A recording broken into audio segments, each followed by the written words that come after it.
Morning all, quite dramatic news this morning. I've heard that the Australian Open Championship was won by someone 15 years of age, Bobby Cheng, FIDE rated 2377. In this tournament there was a very high rated FIDE player, Igor Khenkin, a German grandmaster. He was the absolute favourite to win the tournament, as he was over 200 rating points higher than anyone else. I think he was the firm favourite. Khenkin learned to play chess at 3. He became a first category player in Russia at the age of 9. He was men's champion of Vladimir, Russia at the age of 11. Russian under 16 champion at the age of 13. I am at 15, and 9 years later he's a grandmaster. His opponent, Bobby Cheng, much less historical events, being so young, was the world under 12 champion in 2009. So Bobby Cheng, completely outrated, playing white, plays d4. This is in round 8 of the Australian Open against Khenkin. d5, and we see a Slav defence. Knight f3, e6, semi-Slav, e3, a quiet approach but nevertheless often effective. Knight f6, and we see now the move b3, supporting that c4 pawn. Check.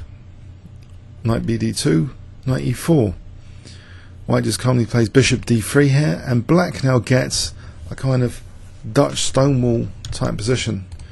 So with this, of course, there are structural weaknesses on the dark squares that need to be factored in to black's play. After castles, knight d7, white reinforces control of the e5 square. Black castles, and now we see a3, kicking the bishop, and now b4, as though maybe in the future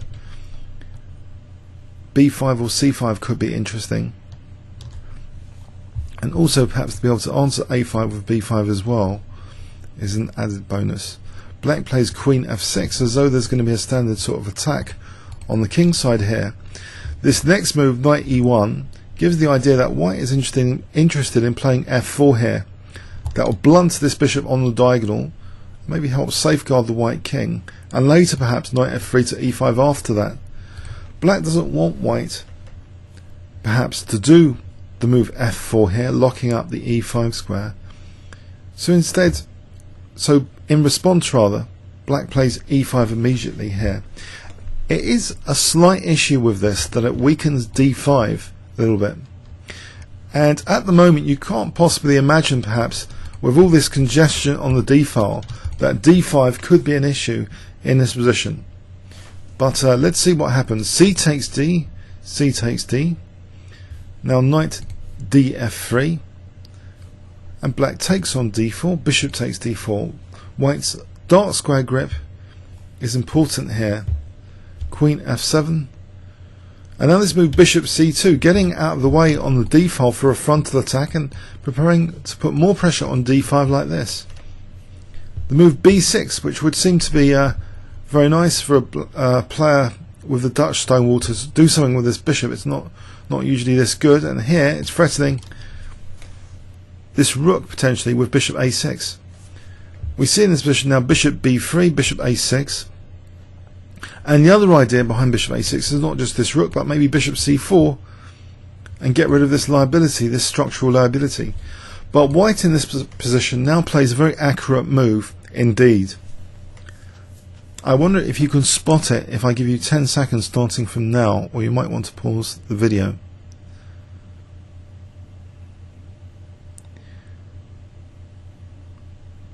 Okay. Now if Bobby plays bishop b2, then bishop c4. What he does play instead is a tempo gainer, bishop e5, attacking this bishop and attacking this pawn for bishop d5 to skewer the queen. So black has to do something about this bishop takes d5. He plays knight df6.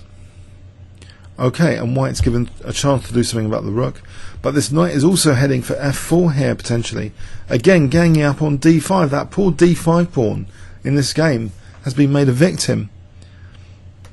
Rook ac8, rook e1. Now they move knight c3. and white doesn't mind giving up the dark square bishop to put more pressure on the light squares. Bishop takes c3 and more pressure on the light squares indeed, with knight f4. Okay, and this could be followed up also perhaps with knight g5 as well, potentially, to dislodge the queen, and then bishop takes d5 check. So in this position the knight is taken off, which gives white some pressure along the e file now. So not so passive now, this use of e5 and g5 for the knight. This d pawn still looks vulnerable. Rook d3, queen b1 now, keeping an eye on the rook. And then with queen h5, which is pseudo aggressive, and it leaves white with a very interesting tactical resource now. It's as though black's threatening rook takes f3 in this position. For example, if black's given another move, that might be tempting. Okay, but in this position white plays the move b5, and I think it's important to factor in rook takes f3 as well as bishop takes b5 here. The problem perhaps, well, I think we need to check this out. Second pass, rook takes f3. In the game we see bishop takes b5, and now after bishop d1, securing against the exchange sacrifice, no structural damage, attacking the bishop and also threatening knight e5, which would double attack queen and rook. Black plays bishop c4, just parrying that threat, but now there's knight e5 attacking rook and queen. Okay, knight g4 doesn't help here, just perhaps bishop takes g4, so there's no problem here, and then knight takes d3 after. So black sacks the exchange here. Rook takes d1, the exchange down, and the queens come off. The exchange down for a pawn, but white has double pawns here. You might think black might be able to survive this, but let's see. Rook c8, knight f3, now threatening things like knight d4 and the rook infiltration just to double rooks. Rook e5 or rook e6 maybe is on the cards now. Rook c7, and indeed we see actually rook e6 not minding a d4 move here. I think the rook could just move to e5 and then d4 and f5 is attacked. So this is just one way of doubling the rooks. King f7, the king tries to get to safety somewhere. Check. Rook e5, eyeing this f5 pawn, which is important now. After rook c5, knight f3 now threatens knight d4 and also knight h4, so f5 is a big problem. Rook a5, can black really win this pawn and get two passed pawns over here? White takes time actually to defend a3, still maintaining threats like knight d4, knight h4. Black plays bishop d3, holding up f5 for a little bit.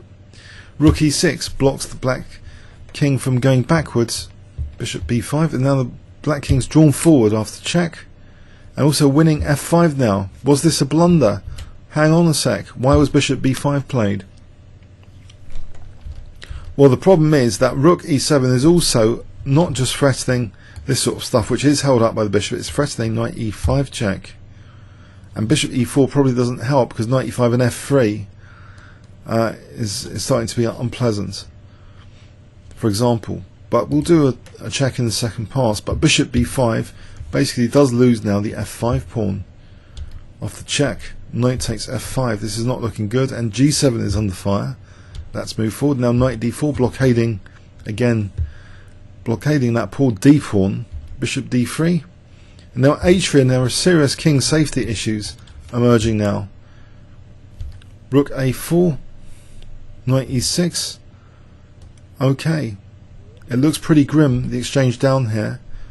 Rook d1, bishop moves, and now check. The king is forced forward. King g2. Black's in a really difficult position here. Can't move the knight because of the h7 pawn. g5 looks like it's a potential threat as well, some lines, but there are numerous threats actually here. Black tries h5, and we see knight d4 just offering the rook because knight f3 will be mate. We see now h takes g4 and h takes g4 played. Again, not minding the rook being taken. You might think, why on earth is this now? Hasn't the king got g4? What is this? Well, okay, rook takes e7 and white simply plays a killer move now. Can you spot it? If I give you 10 seconds, or you might want to pause the video here. Clue, how do you make rook h1 much more effective? White just plays f3. And black is helpless. The king is stranded here, about to be mated. The g4 square has been taken away. Black tries knight takes g4. White just ignores that. With check, it's a mate in 2.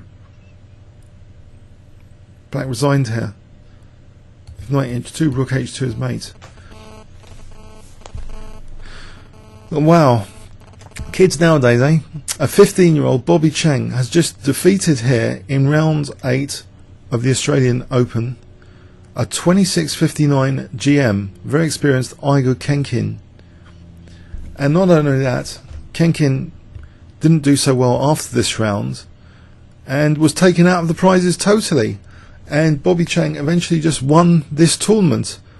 2 points clear, it seems. Remarkable achievement. Let's have a look at it again from the start. So the Slav opening, being used to sort of transform into a Dutch stone wall, did have an Achilles heel after all, with black playing later for e5, perhaps wary of white after the seemingly passive retreat, knight e1. Maybe black was wary for f4 and ends up weakening d5 considerably. Perhaps it's a slightly instructive game from this angle. White's play here. So e5, white's play on d5 seems to be quite strong. C takes, knight d f3, e takes, bishop takes d4. We saw now this move bishop c2, but there might even be stronger.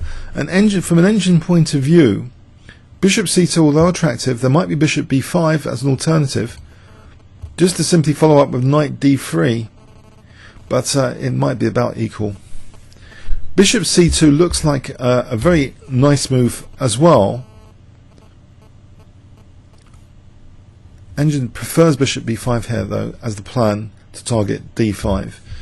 But anyway, so let's go with this. b6, bishop b3, bishop a6. And that's a very strong move, bishop e5. Black plays knight d f6. And obviously knight d3. And technically it seems that maybe bishop takes e5 was interesting to consider. Knight takes, queen e6. And should black really be in huge trouble here or not? It looks as though black, if black gets in, for example, bishop c4, is that a move on the cards? Or rook c3? Black should be okay, you'd think, in this sort of position. On f3, knight c3, and this should be okay for black. So something went disastrously wrong here. Black played rook ac8, and okay, black not wanting to take off the dark square bishop, but instead allowing white to lose the dark square bishop for a knight seems more critical for black here. White's actually having a slight technical advantage now with this minor piece configuration. It seems to be that d5 is fixed by this pawn on e3, can't move forward, it's pinned, it's pressured by 3 pieces here. This is significant. White's actually threatening knight g5, big threat here, followed by knight takes d5. So no time for h6, knight takes d5, I would guess. Knight takes d5. And even the tactic here, rook takes b3, doesn't work because of knight takes f6. So if queen takes f6, queen takes b3. And if g takes, we have queen takes d6 here. So even that tactic doesn't work. So in this position, h6 is insufficient because of knight takes d5, it seems. So black plays bishop takes f4, and this really gives white an even better advantage. What was black's best? Maybe bishop c4. Possibly at this depth, bishop c4 looks like an interesting candidate anyway, and maybe black's holding on, but d5 looks precarious here. White's really got back in the game already, and now this compounds things. White's got a lot of play on that e file. This backward pawn, this loose isolated queen's pawn. Okay, the front of the attack is parried, and we see now queen h5 as though rook takes f3 is the threat here, surely. Or is there something else if black's given another move? Even if black's given another move, white would still have the advantage. That's how pronounced white's advantage is here. Let's imagine an exchange sack though, out of interest. Let's give white a token move and allow an exchange sack. Would this be so harmful in theory, or is there rook e3? Or just queen d1, queen d1. And here, bishop takes d5. And here, bishop g2, I guess. End of attack. So this exchange sack is not even really a major issue. So b5 was played in this position. Bishop d1 might even be technically stronger. What does black do about this threat of knight e5 here? If rook c3, okay, rook e7, although white's not winning material, this looks very nice for white. And the threat, queen b2 for example, and b5, it looks like a dominating position.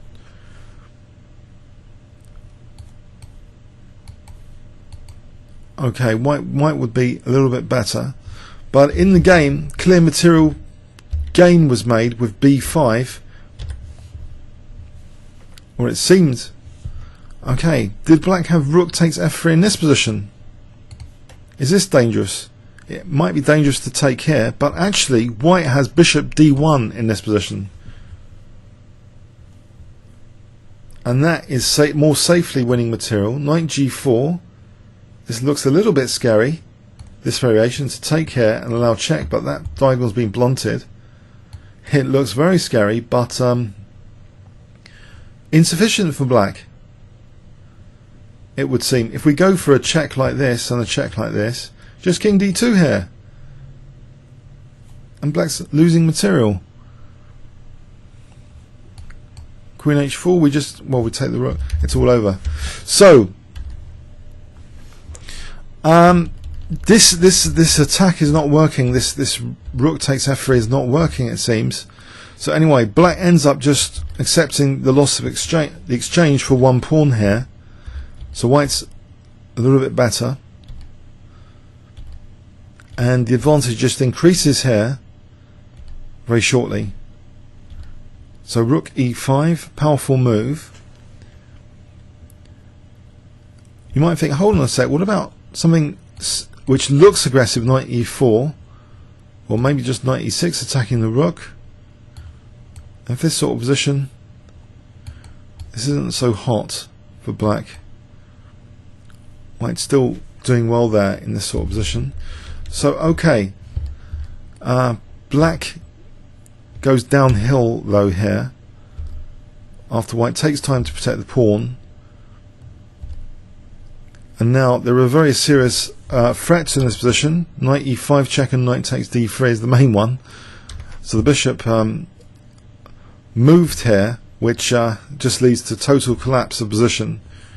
There isn't much better. I mean, king h6, okay, a4, b5, knight d4. What is going on here? This sort of position is dangerous for the black king. It seems there's a powerful resource here now. If it takes rook a3 and the rook can swing across. So say bishop e4, I think the king's getting mated or something, or losing material. f3 and then g4 will be winning material. This is a crazy line. What is it? It's just mating here. Knight takes f5. So it shows the king's a little bit in danger in these variations. So king h6 might technically have been the best move here though, but even so, after king h6 it seems a4 is a very good move to try and get the rook over here across. So in the game we saw bishop b5, which is just leading to f5 dropping off, with further issues now for the black king. So h3 here, and there's a mating net being woven off the check. King g2, the knight is now threatening, even though there's a self pin on e7, the knight is now threatening knight d4 to f3, mating the black king. The black king is unfortunately placed, so after h5 knight d4, threatening now knight f3 mate. Let's see, rook takes f4 as an idea. We just win this exchange, and it's still terrible for black. It's just 2 exchanges down for not much. So here we see the rook sack being taken in this position for f3 to now be decisive. There's a mating net, which is unstoppable. Okay, so congratulations to Bobby Cheng.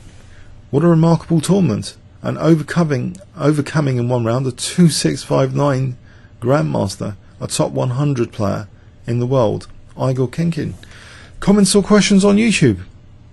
Thanks very much.